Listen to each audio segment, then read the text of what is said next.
Continuamos con más de Noticias Globovisión Internacionales. Gracias por permanecer con nosotros. Vamos a conversar en este bloque con Jesús Muñoz. Jesús Muñoz es analista internacional, también es profesor universitario. Jesús nos atiende desde la ciudad de Bogotá, en Colombia.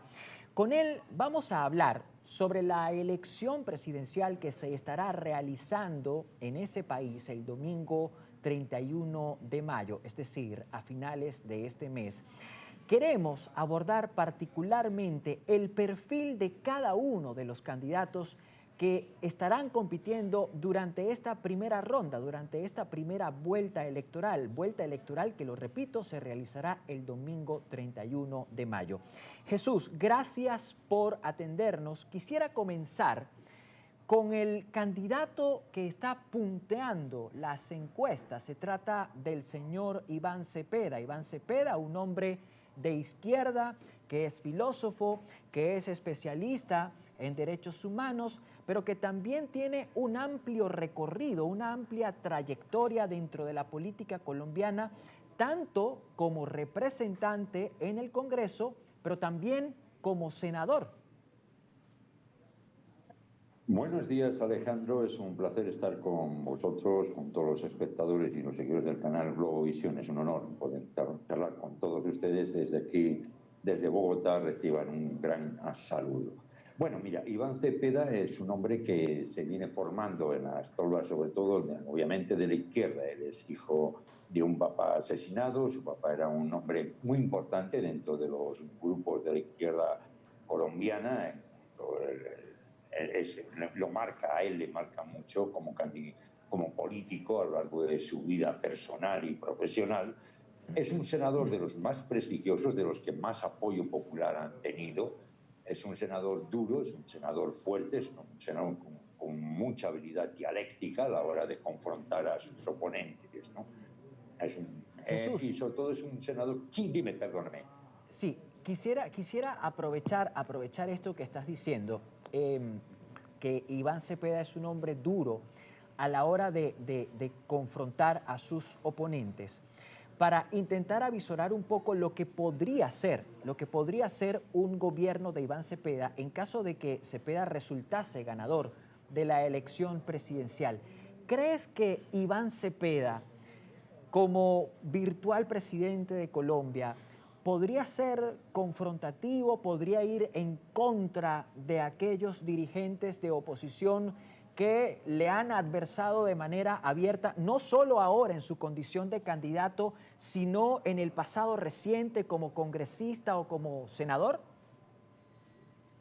No, lo que pasa es que, sobre todo lo que ha sido siempre Iván Cepeda es un hombre de diálogos, es un hombre de confrontación en el terreno de la dialéctica, pero es un hombre sobre todo de diálogo. De hecho, él fue el hombre que estuvo y prácticamente fue uno de los arquitectos, ¿no?, en la construcción de los acuerdos de paz entre el Estado colombiano y las extintas guerrillas de las FARC, ¿no? En eso fue el pensamiento y la presencia de él y el diseño incluso a la hora de poder que llegaran a muy difíciles acuerdos entre el secretario de las FARC y el Estado colombiano en la época del presidente Santos, pues él fue uno de los cerebros en la sombra para que ese proceso de paz llegara a su feliz destino, ¿no? Ahora, pero él es un hombre, a la hora de la presidencia, como tú me dices, es un hombre que sobre todo siempre pone de antemano el diálogo y la consensual, o sea, el consensual. Él sí, es un hombre sobre todo de consensos. si Iván Sí, Cepeda ha sido probablemente uno de los principales protagonistas de los diversos diálogos, de las diferentes conversaciones entre el Estado colombiano y las agrupaciones guerrilleras. De hecho, Iván Cepeda es uno de los principales asesores del presidente Petro en materia de seguridad, sobre todo en esto relacionado con la paz total de Petro. ¿Qué tipo de política en materia de seguridad pudiésemos esperar de Iván Cepeda? Yo creo que Iván Cepeda, a pesar de que es un hombre de pensamiento, es un hombre de ideas muy claras y que se puede incluso reflejar de alguna forma, se le puede calificar hasta de idealista, Es un hombre, a la hora de la verdad, como hombre político, como animal político, es un tipo supremamente pragmático. Él sabe como se diría, cuándo hay que poner la velita a Dios y cuándo hay que ponerle la velita al diablo, ¿no? En Claro. eso no es, yo no creo, o sea, él sabe qué es el mundo de la política, lo conoce muy bien, conoce muy bien los entresijos. Ya te digo que su papá ya era un hombre que se había movido mucho en las torbas de la política y en circunstancias muy complejas del país de Colombia, ¿no? Y entonces en el país de Colombia, y entonces él sabe muy bien cómo tiene que navegar, cómo tiene que consensuar y cómo tiene que llevar. De hecho, fíjate que tú estás comentando lo que fue el caballo de batalla del presidente Petro, que era el plan de la paz total, Claro, que la paz total. prácticamente ha sido el caballo de batalla de los presidentes de los últimos 20 años, prácticamente, ¿no? Ok.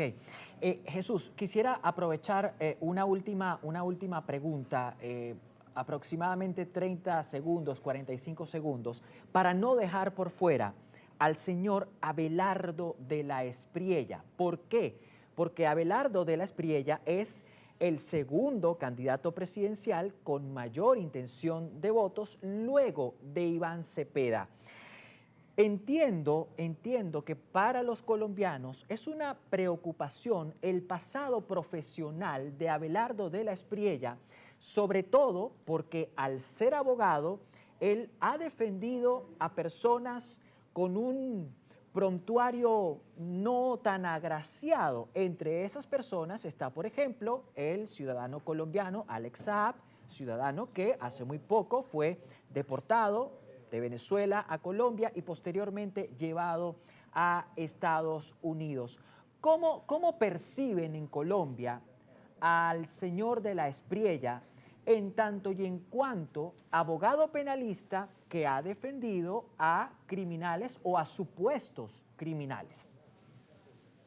Hablar de las trillas es la expresión de lo que podíamos llamar el voto contra Petro. No es el hombre, no es el hombre del programa, no es el hombre de la... No, es el voto contestatario, es el voto rebelde, ¿no? Digamos, de alguna forma, el voto de la rebeldía contra el establecimiento, en este caso, en manos de Gustavo Petro, ¿no?